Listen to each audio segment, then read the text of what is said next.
రాముడిని మొట్టమొదటిసారి రాముడిని ఎప్పుడు చూశాడు? కిష్కింధకాండ చివరికి వస్తున్న సందర్భంలో రామలక్ష్మణులు చూసి ఇలాగే పంచె కట్టుకొని దుద్దు ముడి వేసుకుని ఒక స్వామి సన్యాసి స్వామిలా బయలుదేరి తన రూపాన్ని పక్కన పెట్టి వెళ్లి వాళ్ళతో మాట్లాడదాం అనుకున్నారు. వాళ్ళంటే ఎవరు? రామలక్ష్మణులతో మాట్లాడదాం అనుకున్నారు. ఈ రామలక్ష్మణులతో మాట్లాడదాం అనుకున్నటువంటి స్వామి హనుమ వెళ్లి ఎదురుగా నిల్చోబడ్డాడు. అక్కడ జరిగిన ఘటన ఏమిటో తెలుసా? తీసుకెళ్ళి ఆ రాజనాథంతో ఆ వెళ్లే సందర్భంలో రాముడు పక్కన లక్ష్మణుడు ఉన్నాడు. ఈయనేమో ఎదురు పడ్డాడు. ఈయనలా ఎందుకు వెళ్ళాడు? సుగ్రీవుడికి వాలి చేత భయం, ఎవరొచ్చి మొట్టు పెట్టేస్తారని. ఋష్యమూక పర్వతం మీదన్న సుగ్రీవుడి కొలువులో మంత్రి ఎవరు? ఎవరు? ఈ బంగారు హనుమాన్ అంటారా? పుట్టినరోజు పూట స్వామి హనుమ.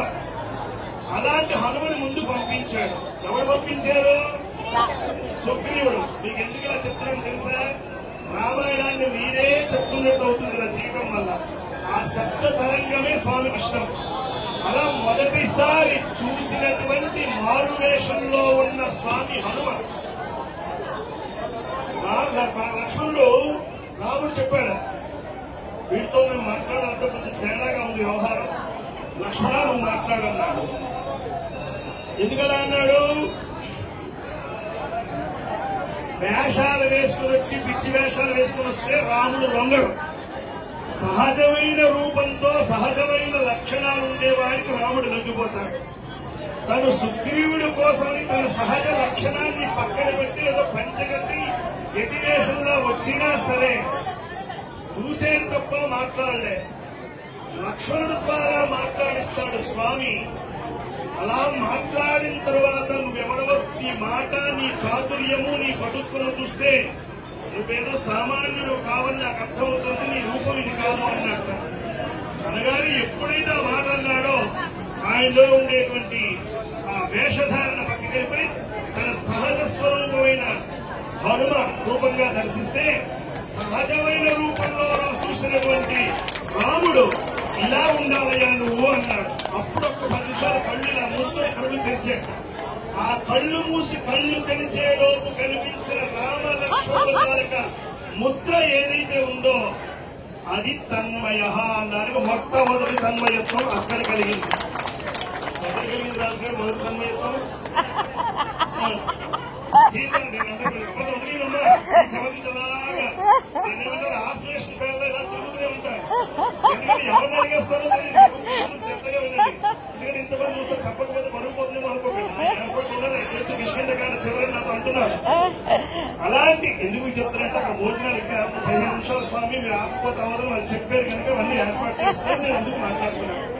అలాంటి తన్మయత్వం ఒకసారి జరిగింది. అలాంటి తన్మయత్వం సీతమ్మకి కలిగింది. ఎప్పుడు? స్వామి హనుమని శిశువావృక్షం నుంచి రామకథ విన్న తర్వాత ఒక్క క్షణం కళ్ళు అరనీమిలిత నేత్రాలతో కళ్ళున స్పందించిన తీసింది తల్లి.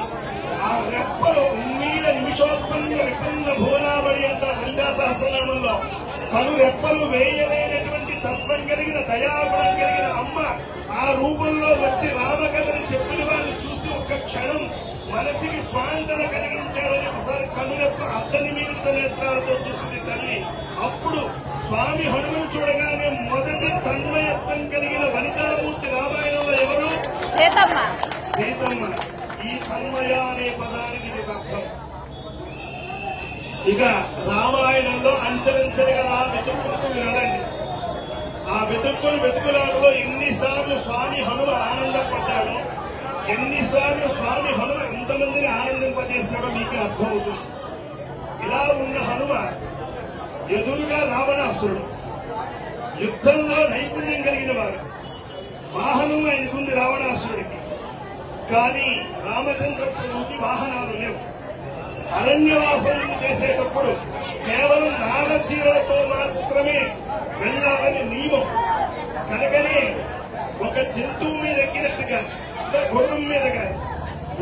బగ్గి వచ్చి రాముడిని తీసుకెళ్లిందని కానీ ఎక్కడా మీకు కనిపించదు.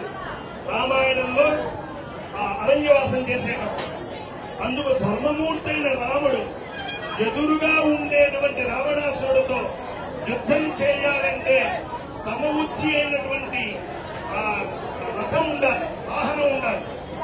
అలాంటి లేని సందర్భంలో ఏం చేయాలి స్వామి అని అన్నాడు. ఎవరు? హనుమ. రండి, నా భుజముల మీద కూర్చోండి. నేను భుజముల మీద మిమ్మల్ని మోస్తూ ఉంటే మీ రెండు అరచేయులు మీ రెండు పాదాలు తీసుకొచ్చి ఇందులో ఒక పాదం ఇందులో ఒక పాదం పెట్టండి. పాదం పెడుతుంటే ఆ వాహనం ఏంటి స్వామి? ఒకసారి ఆయిల్ లేకపోతే ఆగిపోతుంది, ఓసారి గుర్రాలు రంగి పక్కకెళ్తే ఆగిపోతుంది. కానీ ఆయిల్ అక్కర్లేని, గుర్రాలు అక్కర్లేని నిత్య సత్యమైన దృఢత్వం మా అమ్మా నాన్న యజ్ఞం ద్వారా వచ్చిన వాడు నేను. నా కూర్చో హనుమ, రామా, నా వాహనం సామాన్యమైనది కాదు. నువ్వు నా మూపురాల మీద ఉంటే నా అరచేతిలో నీ పాదాలు నా కళ్ళకి కనిపిస్తూ ఉంటే, నా కళ్ళకి కనిపించినంత కాలం నీ పాదాలు నేను చూస్తున్నంత కాలం నీకు అపజయం అనేది రాదు రామా. నీ ప్రాణానికి ముందు నా ప్రాణం అన్నాడు. రథం నడిపేవాడు ఎప్పుడు అలాగే ఉంటాడు. అంత గీతంలో పెడితే అక్షమైన సైన్యం ఉంటే అర్జునుడు భుజబలం ఉన్నా సరే అక్కడ నేను అడ్డగా ఉండి నీకు నడిపిస్తానని రథ సారథ్యం చేసిన కృష్ణుడు, ఆ పైన జెండాపై కపిరాజు. ఈ వీళ్ళిద్దరి వల్లే భారత యుద్ధం ధర్మం వైపు గెలవడానికి స్వామి హనుమ ప్రత్యక్ష సాక్షి, కృష్ణుడు సారథ్యం రెండవ సాక్షి. ఇది స్వామికి వాళ్ళకుండే అనుబంధం. మీరు ఎక్కడ లెక్క వేసుకోండి, ఆ స్పర్శలో స్వామి హనుమే ఉంటారు. అలాంటి హనుమ ఈ రూపంలో అరచేతులలో పెట్టుకున్నాడు. సహజంగా